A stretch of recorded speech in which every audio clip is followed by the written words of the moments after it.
back in the good old days when we didn't know what kale was and we started school right before September. We didn't know what kale was. Hey guys, it's back to school season for everyone. My kids start on Monday. And my oldest starts Tuesday. Which is crazy because when I was a kid, we didn't start school till like right before Labor Day. Just finally got the last box broken down, and now, oh my gosh, it's flipping August the 12th. Why are you starting school? Yeah. Like, I just got here 5 days ago. Flipping got here. Why? Yeah. And, but please God, go, because I can't have you here anymore because it's blowing my mind. It's a little bit of a catch-22. Yeah. And snow days, oh, they're coming, people. It might feel nice and beautiful. It always feels beautiful here in Southern California, but it might feel wonderful. Outside, your kids are playing. The snow days are coming. California, we do grass sledding. Yeah, it's weird. Take our sleds from other duty stations and we go down to grass. We're going to pretend, we're just going to like think with our eyes that this is white. I know it's not. But it might be in shorts and a t-shirt.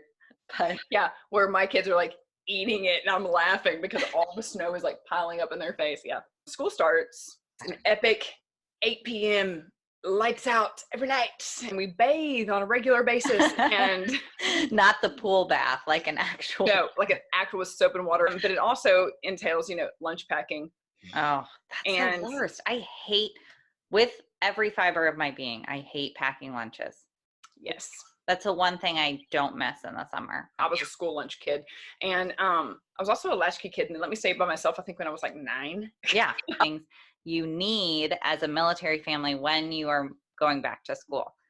Probably a glass of wine and a playground so that you can meet your new emergency contact.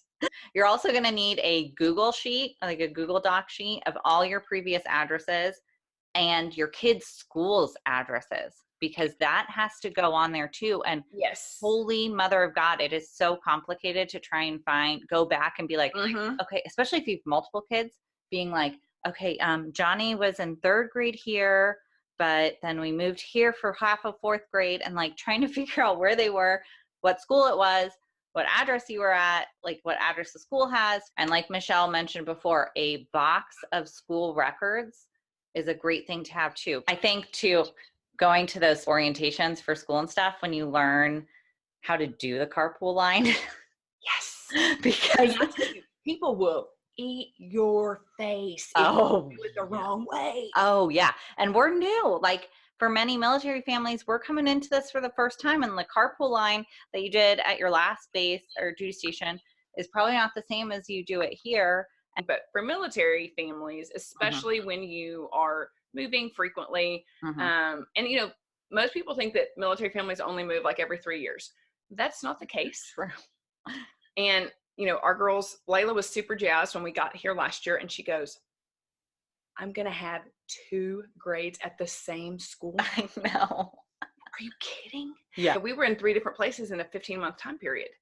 And so when you've got kiddos in school, that's hard. Oh, yeah. And as they get older, there's challenges that compound. It's a whole different ballgame, I think, with teenagers and older kids when you transfer schools and you have to transfer credit and you have to transfer sports.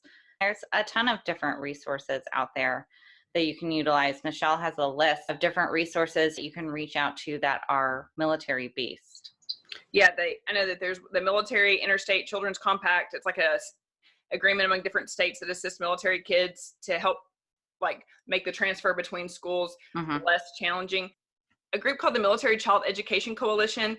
It's a website that has recordings, videos, downloads, things like that can help with everything from college, like navigating how to do things for college. Because when you've gone to 3 different high schools and in 3 different areas of the world and or country,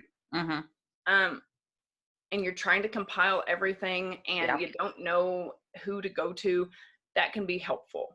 Flanagan, and she runs a school liaison program. She basically can be an advocate for military kids no matter where you're stationed, no matter what branch you're in, talking to the schools and saying, this is what this child needs, or giving you as a parent some ways to talk to the school. Back to school, y'all guys, drop us any like tips, recommendations, funny stories, horror stories, or if you're at a specific duty station and there's someone that you really want to give a shout out to that has been instrumental in making sure your kiddos' first days, first weeks are, it's a seamless transition, please, give them a shout out on our page, on our site. Yeah. Let us know what's worked for you. Yeah. And we'll put that in our toolbox to take and share with others.